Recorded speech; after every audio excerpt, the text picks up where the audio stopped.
तो जैसा कि आपने पिछले एपिसोड में देखा था कि जब बर्निंग फ्लेम वैली पहुंच गया था उनके लिए पिन रिफाइन करने के लिए, जहाँ पे जो जियांग होता है वो सबसे पहले उन सभी एल्केमिस्टों का टेस्ट लेता जो कि वहाँ पर आए थे। तो जियान भी उस टेस्ट को देता और उसमें टॉप भी करता, जिस वजह से जो जियांग होते हैं वो काफी ज्यादा इंप्रेस हो जाते जियान से, और वो जियान से पूछते कि तुम्हें क्या चाहिए हमारी मदद के बदले। तो जियान सीधा बोलता कि मुझे चाहिए स्काई फायर 3 मिस्टर चेंजेस। और फिर यहीं से स्टार्टिंग होती है न्यू एपिसोड की, जहाँ पर हमें एक रूम के अंदर दिखाया जाता है जहाँ पर अभी के लिए मास्टर यू और जियान बैठी होते और तांगजिंग उनसे बोल रहे होते हैं हमारे जो बर्निंग फ्लेम वैली के अंसर थे उनने हेवनली फ्लेम को ढूंढा था। उसके बाद जो हमारी 9 ड्रैगन लाइटनिंग फ्लेम है वो समय समय पे हमारी यंग जनरेशन के वॉरियर को पास आउट की जा रही है, क्योंकि जो हमारी हेवनली फ्लेम है उससे सिर्फ बर्निंग फ्लेम वैली के ब्लड लाइन का ही कोई वॉरियर उसे ले सकता है। इस वजह से जो मेरी डॉटर थी उसने भी इसे लेने की कोशिश की। और फिर हमें तांगुआ का फ्लैशबैक दिखाया जाता है जहाँ पर वो 9 ड्रैगन लाइटनिंग फ्लेम को ले रही होती है। तभी जो 9 ड्रैगन लाइटनिंग फ्लेम होती है वो तांगुआ के ऊपर हमला कर देती है। तो तांगुआ होते हुए वो अपनी फायर सील से उसे रोकने की कोशिश करती है, मगर 9 ड्रैगन लाइटनिंग फ्लेम के जो ड्रैगन थे वो बहुत ही ज्यादा पावरफुल होते हैं और उस शील्ड को बहुत ही आसानी से तोड़ देते, जिस वजह से तांगुआ काफी बुरी तरीके से इंजर्ड हो जाती। और तांगजिंग बताते हैं जब मेरी बेटी इस तरीके से 9 ड्रैगन लाइटनिंग फ्लेम को ले रही होती है इस वजह से उसे एक बहुत ही बड़ा नेगेटिव इंपैक्ट देखने को मिलता है और उसकी जो लाइफ होती है वो सिर्फ 1 साल की बचती है। इसी वजह से अब उसे ऐसा लगता है कि अब वो ठीक नहीं हो सकती और वो काफी ज्यादा एरोगेंट हो गई है। और यही रीजन है कि मैंने आपको अपनी मदद के लिए यहाँ पर बुलाया है, जिससे आप हमारे लिए एक हाई लेवल की टीयर 7 की पिन को रिफाइन कर पाए, जिसका नाम है फायर बुद्धिस्टा पिन, जो कि यही इकलौता रास्ता जिसकी मदद से मैं अपनी बेटी की जान को बचा सकता हूँ, क्योंकि इस बूढ़े आदमी की सिर्फ वो इकलौती डॉटर है और मेरे लिए उससे ज्यादा इंपॉर्टेंट इस दुनिया में कोई भी और नहीं है, चाहे फिर वो स्काई फायर 3 मिस्टर चेंजेस क्यों ना हो, क्योंकि मैं अपनी बेटी की जान को बचाने के लिए अपनी जान देने के लिए भी तैयार हूँ अगर वो इससे ठीक होती है। तो इसी वजह से मैं आप दोनों से रिक्वेस्ट करता हूँ प्लीज आप उसे सक्सेसफुली रिफाइन कर दीजिए। ये सब सुनने के जो जियान होता है वो अपने फादर के फ्लैशबैक में चला जाता है, क्योंकि उसके फादर भी उसकी इसी तरीके से केयर किया करते थे। और फिर फ्लैशबैक से बाहर आता है और बोलते कि पहली चीफ आप काफी अच्छे फादर हो और मैं आपसे प्रॉमिस करता हूँ कि मैं अपना बेस्ट दूंगा। ये सुन के एल्डर वो बोलते कि आप बिल्कुल भी चिंता मत करो, हम अपना बेस्ट देंगे। और फिर इसी के साथ सीन कट हो जाता है। फिर हमें बर्निंग फ्लेम वैली की स्काई स्टोन स्टेज दिखाई जाती है जहाँ पर अभी के लिए जियान और एल्डर यू खड़े हुए होते और उन्हीं के सामने खड़ी हुए थे पहली चीफ तांगजिंग और सभी लोगों से बोलते हैं आज यहाँ पर एक पिन को रिफाइन किया जाएगा जिसका नाम है फायर बुद्धिस्टा पिल, जो कि एक टीयर 7 की हाई लेवल की पिल है। और जैसे दोनों मास्टर ने ऑलरेडी पिल के फॉर्मूले को देख लिया, इस वजह से आप लोगों से रिक्वेस्ट है आप अपने रोलों को अच्छे से फॉलो करेंगे। और इवोल्टिगन वो अपनी स्पेस ट्रोइंग से एक बहुत ही बड़ी मैजिकल कढ़ाई को बाहर निकाल लेते जो कि एक हाई लेवल की मैजिकल कढ़ाई होती है। ये देखिए जो एल्डर यू होते वो काफी ज्यादा हैरान हो जाते और बोलते कि मैंने बिल्कुल भी उम्मीद नहीं की थी एक हेवन लेवल की मैजिकल कढ़ाई वैली चीफ के पास होगी। तभी तांगजिंग बोलती है फायर बुद्धिस्टा पिल को रिफाइन करने में काफी ज्यादा लंबा टाइम लगने वाला है, इस वजह से मैं आपसे उम्मीद करता हूँ कि आप लोग अपना बेस्ट देंगे। और ये बोल के वो दोनों को ग्रीट करते तो वो दोनों भी उनको ग्रीट करते और बोलते कि हम अपना बेस्ट देंगे। और ये बोलते वो दोनों क्रॉस लेग करके बैठ जाते और अपनी स्पिरिचुअल पावर उस मैजिकल कढ़ाई के अंदर डाल देते हैं। और तांगजिंग उन दोनों से बोल रहे होते कि अभी के लिए जो 9 ड्रैगन लाइटनिंग फ्लेम है वो आप लोगों की मदद करेगी मैजिकल इंग्रेडिएंटों को रिफाइन करने में, और फिर जो आगे की प्रोसेस है वो मैं आप दोनों के ऊपर छोड़ दूंगा जहाँ पर आपको सभी इंग्रेडिएंटों को फ्यूज करना है। और ये बोलते जो 9 ड्रैगन लाइटनिंग फ्लेम के ड्रैगन होते हैं उन सभी इंग्रेडिएंटों को रिफाइन करने लगते हैं और एक एक करके जियान के हाथों में थमा देती है। तो जियान भी छोटे छोटे पार्टों को अपनी स्पिरिचुअल पावर की मदद से फ्यूज करने लगता है और जब वो अच्छे से फ्यूज हो जाते हैं तो उन्हीं पार्टों को अपने पास कलेक्ट कर लेता है। और ऐसे सेम प्रोसेस एल्डर यू भी कर रहे होते हैं और जब वो थोड़ी इंग्रेडिएंटों को फ्यूज कर लेते हैं तो उनका जो पार्ट होता है उसे अपने पास ही रख लेते हैं और ऐसी जो प्रोसेस होती है वो करते रहते हैं वो दोनों ही। और ऐसा करने में उन्हें काफी ज्यादा टाइम लग रहा होता है और ऐसी काफी दिन बीत जाती है। और ये सब देख के जो बर्निंग फ्लेम वैली के लोग होते बोलते अरे मैंने बिल्कुल भी नहीं सोचा था ये इतना यंग यानसाओ 10 दिन तक कंटिन्यू रिफाइन कर पाएगा। तभी एक चढ़ा हुआ एल्केमिस्ट बोलता है ये कुछ भी नहीं है बस एक तुक्का है। और ये जो जियान था वो अभी के लिए एकदम फुल डेडिकेशन के साथ पिन को रिफाइन कर रहा होता है, जहाँ पे जियान ने जो छोटे छोटे पार्टों को पहले फ्यूज किया था उन सभी को उसने एक ही के अंदर मिक्स कर दिया था, जिस वजह से वहाँ पे एक बहुत ही बड़ी बॉल बन चुकी थी इंग्रेडिएंटों की लिक्विड की। और साथ ही जियान अपने मन में बोलता कि फायर बुद्धिस्टा पिल को रिफाइन करना बहुत ही ज्यादा मुश्किल है क्योंकि मैंने बस अभी के लिए कुछ इंग्रेडिएंटों को फ्यूज किया और इसमें मेरी काफी ज्यादा एनर्जी जा चुकी है, इस वजह से अगर कोई हाई लेवल की पिन को रिफाइन करना है तो उसके लिए काफी ज्यादा सोल पावर की जरूरत पड़ती है। और फिर जियान मास्टर यू से बोलते कि मास्टर यू आप ठीक तो ना, जिस उनकी जो मास्टर यू तो थोड़ी सी लड़खड़ाते बोलते हाँ मैं ठीक हूँ, मगर असलियत में जो एल्डर यू थे उनकी हालत अभी के लिए काफी ज्यादा खराब हो चुकी थी। मगर तभी वो जियान से बोलते कि अब टाइम आ चुका इन सभी इंग्रेडिएंटों को आपस में फ्यूज करने का और ये फाइनल लेवल, इसलिए जियान से इसे स्टार्ट करते हैं। और ये बोलती कि जियान भी हमें से ला देता और जो बॉल होती है उसे फेंक देता है तो एल्डर याओ भी उसे फेंक देते और वो दोनों बॉलें आपस में जाके टकरा जाती है, मगर उनके अंदर काफी ज्यादा फोर्स होती है इस वजह से वो आपस में फ्यूज नहीं हो रही होती और उनमें से काफी ज्यादा भयानक पावर निकल रही होती है। तो ये देखिए जियान भी अपनी स्पिरिचुअल पावर की मदद से उन्हें आपस में फ्यूज करने की कोशिश कर रहा होता है। अभी वहाँ का जो एटमॉस्फेयर होता है वो पूरी तरीके से चेंज हो जाता है और वहाँ पे काले काले बादल छाने लगते हैं, जैसे देखकर सभी लोग बोलते हैं ये दोनों सच में रिफाइन करने में सक्सेसफुल हो गए। वहीं पे ये सब देखिए जो तांगजिंग होता है वो काफी ज्यादा एक्साइटेड हो जाता है और बोलते हैं कि ये काफी ज्यादा इंपॉर्टेंट पॉइंट है, मगर ये दोनों काफी ज्यादा कैपेबल है और खासकर यानसाओ। और ऐसा इसलिए बोल रहे हैं क्योंकि अभी के लिए जो यानसाओ की सोल पावर वो बहुत ही ज्यादा स्ट्रॉन्ग है। और ये पे जो बाकी के बर्निंग फ्लेम वैली के लोग होते वो अभी के लिए काफी ज्यादा एक्साइटेड थे और उन्हें लग रहा था कि शायद ये सक्सेसफुली रिफाइन कर लेंगे। और ये तांगजिंग तांगुआ से बोलते तो तांगुआ बोलते कि हाँ देखते हैं। और पे इंग्लैंड की जो 2 बॉलें थी वो अभी के लिए मर्ज होने को तैयार ही नहीं थी, जिसके लिए एल्डर वो अपनी पूरी स्पिरिचुअल पावर की वजह से उन्हें फ्यूज करने की कोशिश कर रहे होते हैं, मगर तभी अचानक से उनकी बॉडी के अंदर क्रैक्स आने लगते हैं, क्योंकि उन दोनों बॉलों में से काफी ज्यादा खतरनाक एनर्जी बाहर निकल रही होती है। इसी वजह से जो एल्डर वो होते हैं उसे बर्दाश्त नहीं कर पाते हैं और वहाँ से पीछे खिसके हुए चले जाते हैं और जो बॉलें होती है वो दूर हो जाती है। और यहाँ पे जो एल्डर हुआ की जो रियल बॉडी होती है वो भी पसर जाती है और वो बेहोश हो जाते हैं। और इसके साथ जो जियान की हालत होती है वो भी काफी ज्यादा खराब हो जाती है और उसके मुंह से भी खून निकलने लगता है। वहीं पे ये सब देखे जो तांग होता है वो पूरी तरीके से टूट जाता है और अपनी कुर्सी में बैठ जाता है और बोलता है ये फेल हो गए। और वहीं पे ये सब देख के जो बाकी के एल्केमिस्ट होते हैं वो बोलते कि मुझे तो पहले ही से पता था कि ये लोग हारेंगे। और वहीं पे बर्निंग फ्लेम वैली के कुछ लोग आते हैं और एल्ड्रियो को वहां से ले जाते हैं। वहीं पे जन कुछ सोचता है अपने मन में और अपने खून को पहुंचता है और खड़ा हो जाता है और बोलता है कि बेली जी आप मुझे परमिशन दे तो क्या मैं ऐसे अकेले रिफाइन करूं। ये लफ्ज सुन के जो तांगजिंग होता है वो काफी ज्यादा हैरान हो जाता है और फिर काफी ज्यादा जोश में बोलता है कि यान साहब क्या आप सच में अकेले इसे रिफाइन कर सकती हो। ये सुन के जन बोलता है कि अगर मैं कंटिन्यू इसे रिफाइन करना रखता हूँ तो फिर एक चांस है, क्योंकि अभी के लिए मैं गिव अप नहीं करना चाहता हूँ, मगर इसका एक साइड इफेक्ट भी अगर मैं इसमें फेल होता हूँ तो ये सभी चीजें वो पूरी तरीके से नष्ट हो जाएंगी। ये सुन के जो तांगजिंग होते हैं वो हैरान हो जाता है। वहीं पे ये सब सुन के जो बाकी के एल्केमिस्ट बोलते हैं ये लड़का थोड़ा सा पागल वागल हो गया क्या, इसे क्या लगता है ये अकेले फायर बोजिस्टा पिल को रिफाइन कर लेगा, उल्लू कहीं का, क्योंकि ये चीज बिल्कुल भी पॉसिबल ही नहीं है। तभी जो हरामी एल्केमिस्ट होते बोलते कि लड़के को पता ही नहीं कि इसकी औकात क्या है और इसे ऐसा लगता है ये सब चीजें करना इतना ज्यादा आसान है, तो ये सच में काफी बड़ा बेवकूफ है। और ये सब बोलती कर जो वहाँ का माहौल होता है वो काफी ज्यादा इंटेंस हो जाता है और चारों तरफ एकदम से सन्नाटा सा फैल जाता है, क्योंकि जो तांगजिंग थे वो अभी के लिए कोई भी फैसला नहीं कर पा रहे होते। मगर तभी तांगो बोलते कि यान सा को कंटिन्यू रखना चाहिए इस पिन को रिफाइन करना, क्योंकि वो हार नहीं मानना चाहते तो हम भी क्यों हार माने। ये सुन के जो तांगजिंग होता है वो भी इसके लिए मान जाता है और बोलते कि मास्टर यान सा प्लीज आप कंटिन्यू रखिए और अगर आप इसमें फेल हो भी जाते हो तो भी मुझे आपसे कोई भी शिकायत नहीं होगी। ये सुन के बोलते कि ठीक है मैं अपना बेस्ट दूंगा और फिर जैन फिर से क्रॉस लेग करके बैठ जाता है और अपनी स्पिरिचुअल पावर फिर से उस मैजिकल कढ़ाई के अंदर डाल देता है। और जैसी जैन की स्पिरिचुअल पावर उसके अंदर आ जाती तो जियान मास्टर के बारे में सोचता है, जब मास्टर ने उसे सभी चीजों को सिखाया था और तब जियान ने मास्टर से बोला था कि उनकी कोई भी सिखाई चीज को वो ऐसे नहीं भूलेगा, वो हमेशा उन्हें याद रखेगा। और ये बोलती है जियान अपनी स्पिरिचुअल पावर को बाहर निकालता है और उस पूरी कढ़ाई के अंदर फैला देता है, जिस वजह से जो इंग्लैंड की लिक्विड की बॉलें होती है वो आपस में घूमने लगती है और आपस में मर्ज होने लगती है। और ये मास्टर की बताई हुई तरीके से अपनी सोल पावर को कंट्रोल कर रहा होता है, जिस वजह से वो दोनों बॉलें काफी फास्ट तरीके से मूव कर रही होती है एक दूसरे को और जो उनकी एनर्जी थी वो धीरे धीरे एक दूसरे के अंदर जाने लगी थी और देखते देखते जो दोनों बॉलें होती है वो आपस में फ्यूज होने लगती है और वो कुछ ही देर के अंदर एक लिक्विड के अंदर कन्वर्ट हो जाती है और वो लिक्विड कन्वर्ट हो जाता है एक पिल के अंदर, जिस वजह से उस कढ़ाई में से निकलती काफी ज्यादा एनर्जी, जिस वजह से जो आसपास में चपड़ चपड़ करने वाले लोग होते हैं वो पीछे खिसके हुए चले जाते हैं। वहीं पे अब टाइम आ चुका था पिल फॉर्मेशन करने का, तो जियान मास्टर की बताई हुई तरीके से उसे भी करने लगता है, जिस वजह से जो पिल होती है बन के तैयार हो जाती है और उस मैजिकल कढ़ाई में से निकलता एक बहुत ही पावरफुल लाइटनिंग का फ्लड जो कि सीधा जाके आसमान से टकराता है और जो आसमान होता है वो खून की तरह लाल हो जाता है। ये सब देखे जो तांगजिंग होता है वो हैरान हो जाता है और बोलते पिल थंडर, और मैंने बिल्कुल भी उम्मीद नहीं की थी अभी के लिए कि मास्टर यान साओ अकेले इस फ्यूजन टेक्निक को कंप्लीट कर देंगे। तभी जो पिलर होता है वहाँ से गायब हो जाते हैं और आसपास थंडर होने लगता है, जिसे देखे तांगजिंग बोलते हैं पिल थंडर एक हाई लेवल की टियर 7 की पिल का है और अगर ये यान साओ को हिट करता है तो मुझे डर है कि वो इसे सर्वाइव नहीं कर पाएंगे क्योंकि ये बहुत ही पावरफुल है। ये सुन के तांगो काफी हैरान हो जाती है और अपने फादर के पास जाती है और बोलती फादर प्लीज हेल्प करो ना जाकर उनकी। ये सुन के तांगजिंग होता है वो मान जाता है और बोलता है कि यान साओ अभी के लिए इस पिल लाइटनिंग को आप मेरे ऊपर छोड़ दीजिए और आगे जाने लगता है, मगर तभी जन बोलता है इसकी कोई जरूरत नहीं है, मैं इसे खुद डील कर सकता हूँ। बोलती जो जियान होता है वो अपने अड्डी-1 पपेट को अपनी स्पेस स्टोरिंग से बाहर निकाल लेता जो कि जाके सीधा उस पिल लाइटनिंग के ऊपर जाके हमला कर देता है, जिस वजह से वहाँ पे काफी ज्यादा एनर्जी बाहर निकलती है और जो अड्डी-1 पपेट था वो अभी के लिए उस लाइटनिंग को एब्जॉर्ब करने लगता है। वहीं पे ये सब देखकर जो हरामी एल्केमिस्ट था उसका मुंह फटा का फटा रह जाता और बोलता ये तो एक डाउजिंग लेवल का है, जिसे देखे जो तांगजिंग होता वो भी काफी ज्यादा हैरान हो जाता और बोलता इस लड़की के पास तो एक डाउजिंग लेवल का पपेट है। और यहाँ पे जो अड्डी-1 पपेट था वो सारी लाइटनिंग को चूस जाता है और इतने सारे थंडर को एब्जॉर्ब करने की वजह से जो अड्डी-1 पपेट होता है उसकी बॉडी के अंदर अब गोल्डन लाइनें आने लगी थी। उसके बाद जो अड्डी-1 पपेट था वो नीचे आ जाता है, जिसे देख के जियान बोलते कि मुझे लगा था कि शायद इसको एब्जॉर्ब करने के बाद ये अपग्रेड हो जाएगा, मगर इसको अपग्रेड करना बहुत ही डिफिकल्ट है। और फिर अपना हाथ तांगजिंग की तरफ आगे बढ़ाता है और बोलता है बेली जी मैंने अभी के लिए आपके ट्रस्ट को नहीं टूटने दिया। और ये बोलते वो अपनी मुट्ठी को खोल देता है जिसके अंदर थी फायर बोधिस्टा पिल जो कि अभी के लिए काफी ज्यादा ग्लो कर रही होती है। और फिर इसी के साथ सीन कट हो जाता है। फिर हमें कुछ दिन के बाद का सीन दिखाया जाता है जहाँ पे हमें बर्निंग फ्लेम वैली का हेडक्वार्टर दिखाया जाता है, जहाँ पर अभी के लिए जो थर्ड एल्डर होता है वो बोल रहा होता है तांगजिंग से बेली जी स्काई फायर 3 मिस्टर चेंजेस कोई नॉर्मल टेक्निक नहीं है जिसे हम किसी आउटसाइडर को दे दे, क्योंकि ये हमारे एंसेस्टर द्वारा बनाई गई एक टेक्निक है जिसे हमें सजो के रखना है। ये सुन के तांगजिंग बोलते कि थर्ड एल्डर मैंने ऑलरेडी यान साओ से प्रॉमिस कर दिया इसे देने का, तो आप ये फालतू की बकवास क्यों कर रहे हो?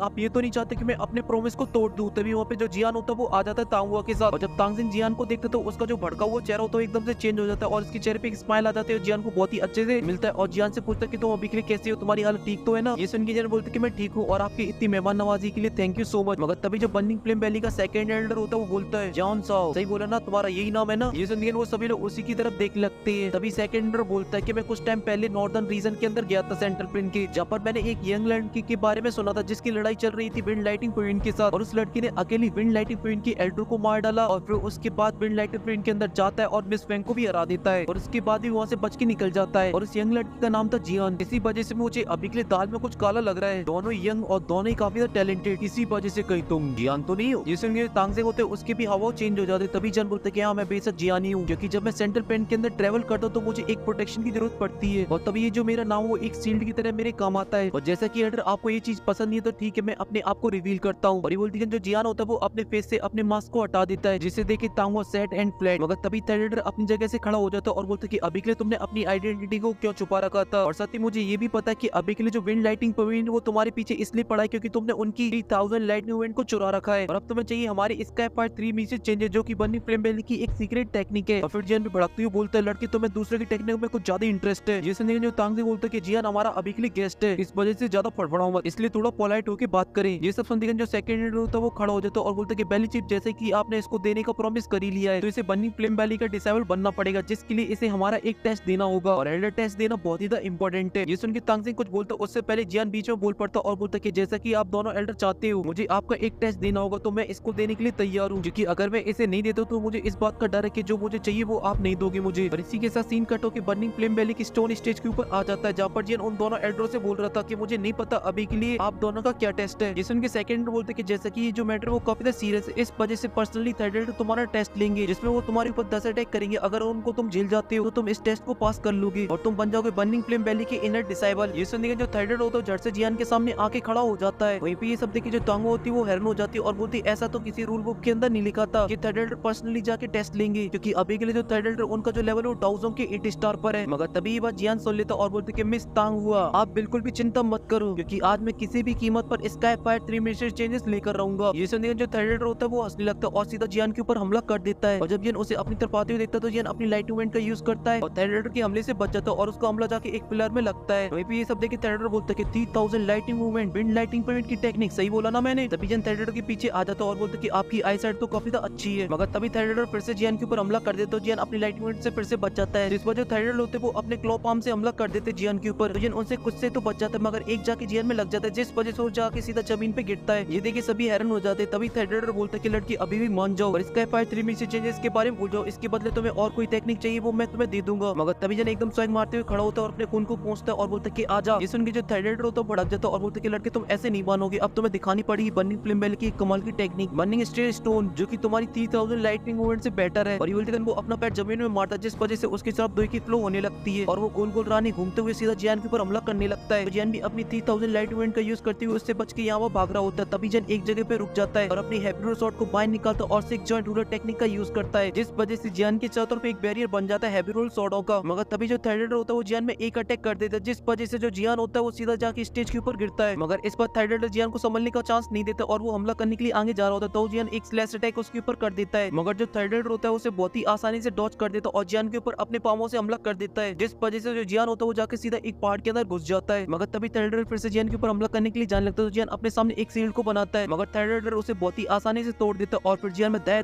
दमादम बजाता है, जिस वजह से जो जियान की हालत होती है वो काफी खराब हो जाती है और जो पहाड़ होता है वो टूट जाता है और जियान कटी पतंग की तरह नीचे गिरने लगता है। मगर तभी थर्ड जियान के पास अपेयर होता है और उसमें एक ग्लास जड़ देता है, जिस पर जियान सीधा स्टेज के ऊपर जाके गिरता है और चारों तरफ धूल ही धूल फैल जाती है। ये सब देख के जो तांगो होती है वो डर जाती है और वहीं पे जो थर्ड था उसने जियान को गर्दन पकड़ के उठा लिया था और बोलता है कि हार मान लो वरना मैं तुम्हें मानना चाहूँ तो मैं अभी के अभी तुम्हें मार डालूंगा। मगर तभी जो जियान की बॉडी होती है वो गायब हो जाती है। देखिए थर्ड होता है ये तो क्लोन है और फिर थर्ड पीछे देखता है जहाँ पे जियान अपने 3 कलर के एंग्री बुद्धा लोटस को बना रहा होता है और बोलता है कि आपके 9 अटैक हो चुके हैं। वहीं पे तांगजिन जियान के एंग्री बुद्धा लोटस को देख के हैरान हो जाते हैं और बोलते 3 कलर की हेवनली फ्लेम को मिक्स करना। और वहीं पे थर्ड जियान से बोलते कि लड़की मैंने तुम्हें थोड़ा सा कम आंक लिया मगर तुम्हें अभी के लिए इतना खुश होने की कोई जरूरत नहीं है, क्योंकि मेरा लास्ट अटैक ही तुम्हें हराने के लिए काफी है। और ये बोलती है जो थर्ड होता है वो आसमान में चला जाता है और अपनी देगी को रिलीज कर देता है और कुछ हैंड साइनों को बनाता है, जिस वजह से उसके आसपास एक बहुत ही बड़ी फॉर्मेशन बन जाती है। और यहीं पे जियान भी अपने 3 कलर के एंग्री बुद्धा लोटस को कंटिन्यू बनाना रखता है। यहीं पे ये सब देख के तांगजिन बोलता है लगता है इस बुड्ढे ने अपनी शर्म को बेच गया है, जो कि एक यंग जनरेशन के वॉर के ऊपर इतना पावरफुल अटैक कर रहा है, सच में ये तो बेशरम हो चुका है। वहीं पे थर्ड बोलता है कि मैं ऐसा करना तो नहीं चाहता था मगर करना पड़ रहा है और उनका जो अटैक था फायर डीमन पंप वो पूरी तरीके से कंप्लीट हो चुका था और वहीं पे जो जियान का एंग्री बुद्धा लोटस था वो भी पूरी तरीके से कंप्लीट कर लिया था जियान ने। तभी जो थर्ड होता है वो अपना सबसे पावरफुल अटैक सीधा जियान के ऊपर करने लगता है और वो बहुत ही ज्यादा पावरफुल होता है तो जियान भी अपना मस्त स्टाइल में अपने एंग्री बुद्धा लोटस को उसके ऊपर फेंक देता है। और जब वो दोनों आपस में टकराते तो वहाँ पे काफी ज्यादा एनर्जी की वेव से निकलती है, मगर तभी वो दोनों आपस में ब्लास्ट हो जाती है। और ये जो ब्लास्ट होता है वो काफी ज्यादा बड़ा होता है, जिस वजह से जो बर्निंग फ्लेम वैली होती है वो टूटने लगती है चारों तरफ से। और फिर उन दोनों अटैक की वजह से वहाँ पे एक बॉम्ब बन जाता है जो कि आसपास की सभी चीजों को एब्जॉर्ब करने लगता है। और जो थैलेड था वो कट्टी पतंग की तरह वहाँ से उड़ जाता है और जियान थोड़ा सा पीछे खिसके वो चला जाता है। और जो बर्निंग फ्लेम वैली थी वो धीरे धीरे नष्ट हो रही होती है। ये सब देख के जो तांगजिंग होता है बोलता है कि अभी के लिए इसके फैलाई हुए रायते को मुझे ही साफ करना पड़ेगा, वरना ये बर्निंग फ्लेम वैली को पूरी तरीके से नष्ट कर देगा। और